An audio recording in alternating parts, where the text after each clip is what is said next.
A really common issue that arises in my one-to-one creative coaching is the question of creative confidence, or more often than not, the absence of creative confidence. If that resonates with you, here are 3 tips that you can try to boost your own creative confidence. The first is what I call nice messages.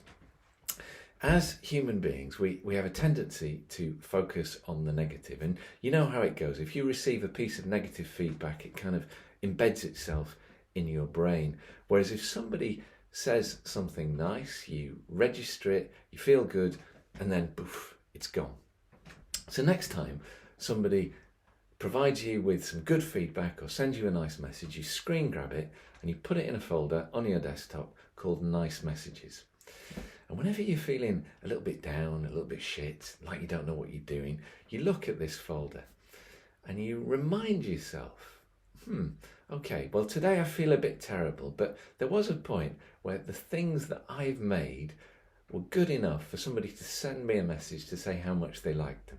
And it's a great way of giving yourself a little lift when the chips are down. The second tip is the Pep Talk Technique. So when you are struggling, often your head is full of noise, little voices saying you're terrible, you don't know what you're doing. Sit down with a cup of tea and a piece of paper and write down the things that are bugging you as simply and clearly as you can on a piece of paper. And then you imagine that somebody, a friend or a colleague, has come to you with those challenges. What would you say to them? And it's a really good way of creating a bit of distance between you and the things that are bugging you and coming up with calm, rational solutions. My third tip is more of an observation, really.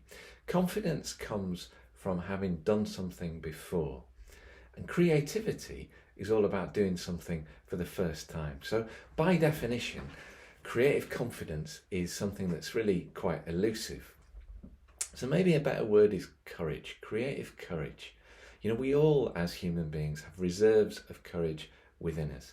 And I find it easier to tap into those reserves than I do to suddenly turn up confidence.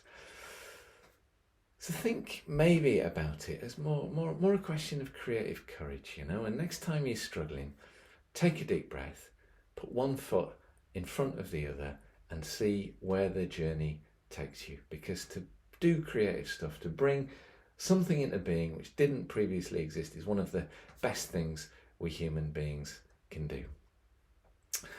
I do have some slots available for creative coaching, so if any of this resonates with you, drop me a line, DM me, and I can talk to you about how I might be able to help with any aspect of your personal or professional creative life.